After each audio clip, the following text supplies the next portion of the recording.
បើថាមួយនេះភ្ញៀវគាត់ផ្ញើមកឲ្យដោះកូដតទៅពីផ្ញើមកខ្ញុំក៏មិនដឹងចាវាជាម៉ាកអីដែរព្រោះអត់មានខ្នងក្រួយទៅខ្ញុំថតខ្នងក្រួយទៅដើម្បី scan មើលថាវានឹងម៉ាកអីគេចំពោះការដោះ Google account បើសិនជាយើងមិនដឹងម៉ាកច្បាស់ទេវាប្រហែលជាអាចនឹងពិបាកយើងព្រោះពេលខ្លះ select ម៉ាក account ហ្នឹងគឺវាពីច្រើនគឺវាមិនជោគជ័យវាអាចទាំងយ៉ាងឬវាពេលខ្លះទៅវាមានបញ្ហាដល់ទូរស័ព្ទទាំងឯងអានេះក៏វាខ្ញុំ check មើលទៅគឺវាប្រភេទជាម៉ាក Zenfone Pro M2 ហើយបន្ទាប់ពីយើងមើលចាស់ស្ដែងទៅនេះគឺជាប់ Google account ដែលវាតម្រូវឲ្យយើងវាយ Google account ចាស់បន្ទាប់ពីយើង format password ចាស់ចោលហើយការចូលនេះក្បែរនឹងហើយវាតម្រូវឲ្យយើងវាយ password ចាស់ហើយទាំងមានជំរឿនមួយទៀតគឺវាយ Google account ចាស់ដើម្បី activate ទូរស័ព្ទនឹងប្រកាសឡើងវិញហើយចំពោះកម្មវិធីដែលខ្ញុំតែងតែប្រើសម្រាប់ដោះកូដនេះគឺ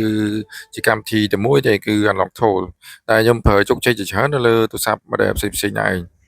ដំបូងយើង select យកប្រភេទជា ASUS ទៅដែលជា model របស់វាហើយយើងវាយម៉ាករបស់វាឲ្យត្រូវមកអានេះMac Pro M2 បន្ទាប់ពីយើងជ្រើសរើសម៉ាកត្រូវយើងយកពាក្យមួយគឺ FRP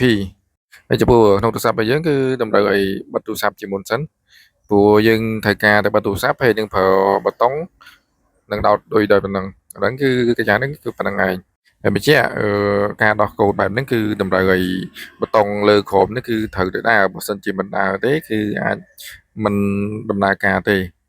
អានេះដំបូងហ្នឹងគឺខ្ញុំដោតទៅគឺវាមិនជាជោគជ័យដែរទេព្រោះតាមខ្ញុំមើលទៅគឺដោយសារតែបញ្ហាគូតសាកហ្នឹងឯងហើយដល់ខ្ញុំសេរីតិចទៅក៏វាជោគជ័យវិញដែរទៅគឺវាដំណើរការទៅមុខបន្តហើយចំពោះដំណើរការរបស់វាដូចតែទូរស័ព្ទផ្សេងៗដែរទេយើងចុចតែ volume បូដហើយនឹងដោតដូចទេគឺវាដំណើរការរហូតដល់តែវាបង្ហាញនៅលើ screen នៃ unlock tool នោះថាដំណើរការវាបានចប់សពគ្រប់ហើយវានឹងបើកទូរស័ព្ទវិញខ្លួនឯងហើយបន្ទាប់ពីយើងរងចាំដំណើរការរបស់វាមួយផ្លែតប្រហែលជាប្រហែលនាទីហ្នឹងវានឹងចូលទៅដល់កន្លែង set up ម្ដងទៀតហើយចំពោះការ set up ហ្នឹងគឺយើងចុចដូចរាល់ដងអញ្ចឹងគឺកន្លែង next សើភាសាហើយនឹង select យកអីផ្សេងៗហ្នឹងហើយកន្លែងហ្នឹងយើងរងចាំបន្តិចទៅព្រោះតើតើនឹងអ៊ីនធឺណិតរបស់យើងដែរបើសិនជាវាលឿនទៅវាដើរឆាប់ចប់ទៅបើសិនជាវាយឺតទៅក៏វាកាន់តែយូរដែរទៅមកដល់ចំណុចកន្លែងនេះទៅពេលដែលវាតម្រូវយើងវាយ Google account ឡើងវិញហ្នឹង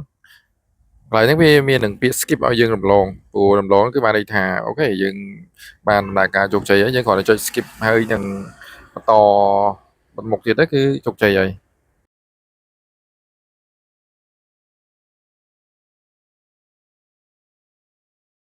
ឥឡូវយើងមកដល់ home screen របស់វាហើយ